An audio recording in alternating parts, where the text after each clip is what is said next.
Mr. Williams? Yes, good afternoon, Your Honor. How are you today? I'm well, sir. How are you doing? Doing very well. Judge, I have one client there, Henry Lee Davis. He's in your jury box over there. He should be. Okay, Mr. Davis. So, State of Florida versus Henry Lee Davis, Your Honor, I have two case numbers, 24 CF 42 and 24 CF 59. Your Honor, we're presently on a trial track for that October 28th date. Mr. Davis has rejected the state's offer at this point, which was the lowest permissible sentence offer. So I just request that we stay on track and maybe come back on that 10/25 for another trial management in case we have a resolution. Okay, so we'll see for trial. Yes, sir. Speak to open court. Okay, he's not representing me properly. I don't feel like I'm being represented properly by him. That man is the man that said, "Oh, just take the charges, just take it. You did it, whatever. Just be done with it. Be okay. Just this is low permissible."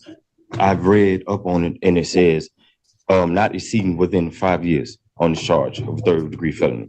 This man saying, "Oh, they can give you 10 years. The charge holds 10 years. Just take 5, and you'll be okay." I don't feel like he's want to represent me. I don't feel like he's willing to represent me. I don't feel like he's capable of representing me. Okay, you'll raise your right hand.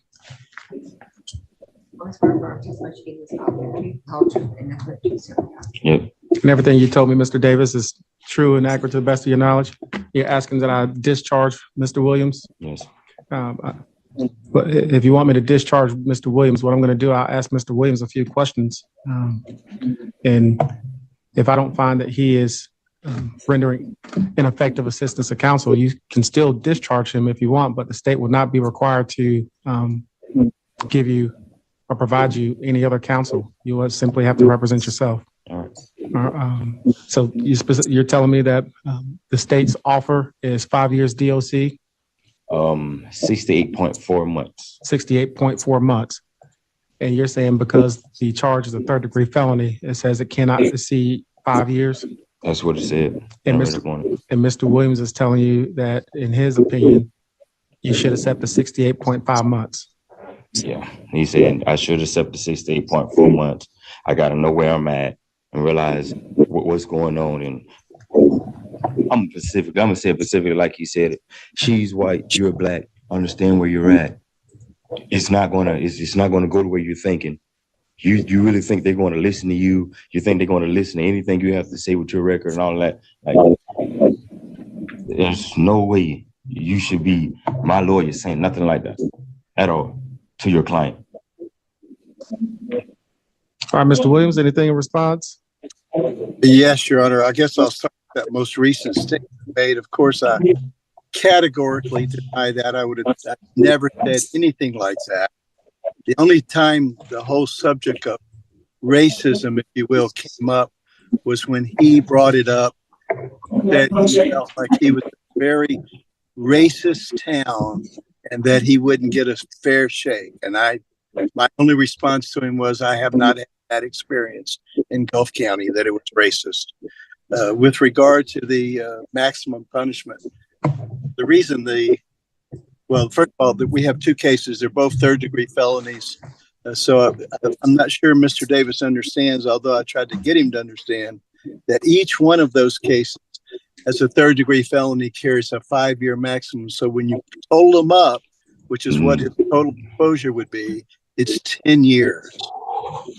The reason that the state's offer is so high, what initially you might think is so high is because of his prior record. The score sheet, he scores out to 68 point something months. But I never told him nobody would ever believe him, that sort of thing. I said, we basically discussed what his side of the story was, so to speak. And I just said, well, what about this with regard to the evidence? And then I said, well, what about this piece of evidence?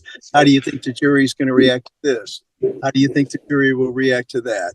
I was basically just trying to get him to see what happens when you get into a courtroom with the jury present and the presentation of the evidence. It's just the kind of conversation that I and other defense counsel have with practically every client. Okay. Yes, sir. Mr. Davis. Okay. So, the conversation where he said, the other case that you have that you caught here in the jail, he said, that's going to hang over your head. We're going to deal with this charge first. This is the charge that we're at right now. The other charge is going to hang over your head. And sooner or later, once you get over trial, whether you more likely lose, they're going to throw that charge out. The charge is going to be threw out. They just want you to accept this charge. That's what he said to me. This man is continuously on the screen lying to y'all. This man is like very incompetent. The man came in up being rude off bat. He came in up being rude. It took me a minute, but I was calm. I was very calm with the man. The man told me he come out and he tell the officer, "Oh, we're having communication issues." No, there are no communication issues. You're sitting here trying to tell me to take something, and then you're trying to lie and fabricate it and make it seem good in your little way. But that's not the case. Everything I told him, I say, listen, half of these charges that are on my score sheet are not me. It did not happen. I received 2 different sets of charges of priors that was not my priors. He said, "Oh, we'll deal with that when we get in the courtroom." Haven't yet to say anything about it. Then you tell me, what he said. He said, I told him I said, I have a felony battery. I should not have a felony battery on this charge. It's caused of the mess. We'll get to that later. We'll get to all of that later. We'll deal with all that when it comes. We're not going to deal with that right now. We're talking. No, this is the charge that I'm on. Every time I tell him about something, that doesn't matter. That doesn't matter. That doesn't matter. How you going to tell me something don't matter? If it matters to me, it matters. You can't tell me something don't matter. You're supposed to be my lawyer. You ain't even representing me right. They just sit up there on the screen and try to lie, to try to make it seem good in your eyes. Come on, man. What specifically about the felony battery? You said it should not be a felony battery. Okay, I have a felony battery. And I've talked to my people. My people have been in contact with lawyers. They've been in contact with the state attorney down there in West Palm, where I'm from. And they have said, you have a felony battery, which you should not have a felony battery if y'all was living under the same roof. And both, if you claim she hit you, she claimed you hit her, both of y'all should be arrested. Neither one, Drew's arrested, not her.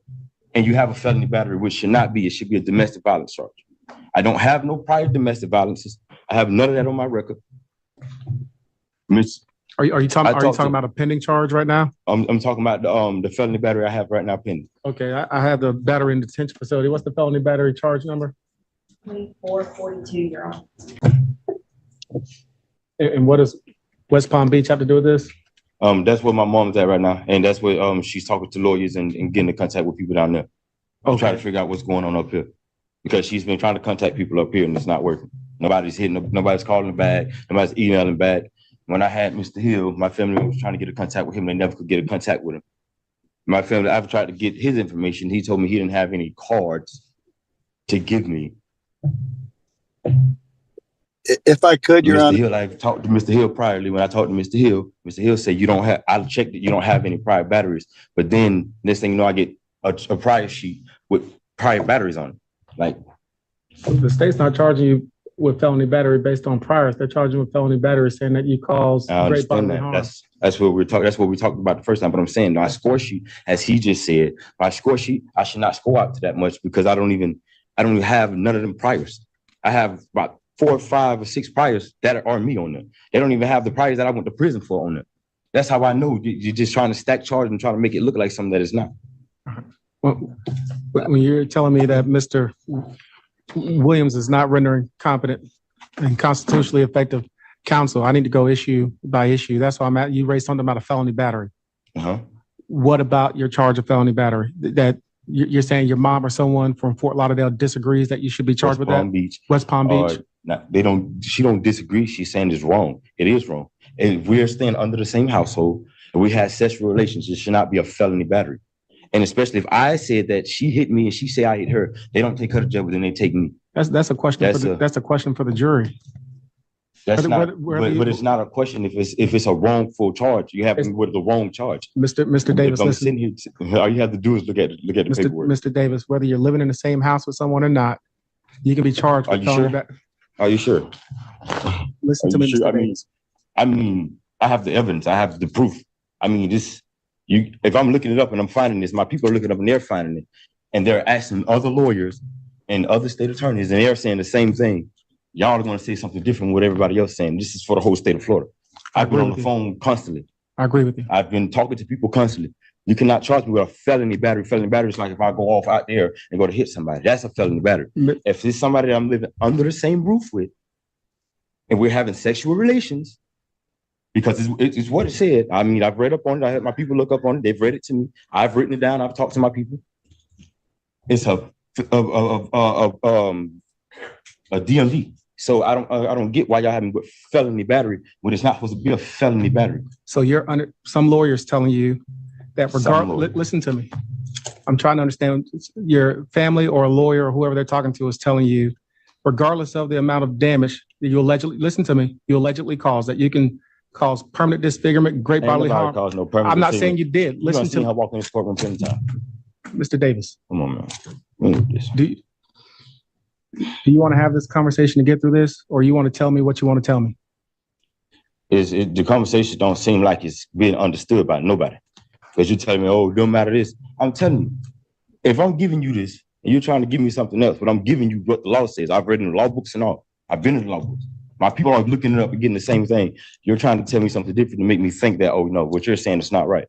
When I know it is. If everybody's looking it up, I have different people looking it up out there. Everybody's telling me the same thing. I have people in here look it up. I've looked it up.